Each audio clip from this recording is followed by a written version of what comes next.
ফুটবলের ইতিহাসে যদি কোনো দলের নাম সোনার অক্ষরে লেখা থাকে তবে সেটি ব্রাজিল। সাম্বার ছন্দ, জাদুকরী ট্রিবলিং আর অসাধারণ আক্রমণাত্মক ফুটবল, সবকিছু মিলিয়ে ব্রাজিল শুধু একটি দল নয়, এটি কোটি ভক্তের আবেগ। ব্রাজিলের গৌরবময় ইতিহাস। 1998 সালে প্রথম বিশ্বকাপ জয় করে ব্রাজিল বিশ্বকে জানিয়ে দেয় তাদের শক্তির কথা। এরপর 1962, 1970, 1994 এবং 2002 সালে আরও 4বার বিশ্বকাপ জিতে তারা হয়ে ওঠে ইতিহাসের সবচেয়ে সফল জাতীয় দল। ফুটবলের কিংবদন্তিদের জন্মভূমি ব্রাজিল দিয়েছে ফুটবল বিশ্বকে অসংখ্য তারকা, পেলে, রোনালদো, রোনালদিনহো, কাকা এবং নেইমার, যাদের নাম শুনলেই ফুটবল প্রেমীদের চোখে ভেসে ওঠে অসাধারণ সব মুহূর্ত। ব্রাজিলের খেলার ধরন। ব্রাজিল মানেই আক্রমণাত্মক ফুটবল, দ্রুত পাসিং, চমৎকার স্কিল এবং দর্শকদের মুগ্ধ করার মতো খেলা।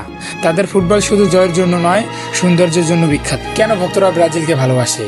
কারণ ব্রাজিল কখনো হার মানতে শিখিনি। প্রতিটি ম্যাচে তারা লড়াই করে, স্বপ্ন দেখায় এবং কোটি ভক্তর হৃদয়ে আশার আলো জ্বালিয়ে রাখে। ব্রাজিল শুধু একটি ফুটবল দল নয়, এটি একটি আবেগ, একটি ইতিহাস, একটি স্বপ্ন। যতদিন ফুটবল থাকবে ততদিন ব্রাজিলের নাম উচ্চারিত হবে শ্রদ্ধা আর ভালোবাসার সঙ্গে।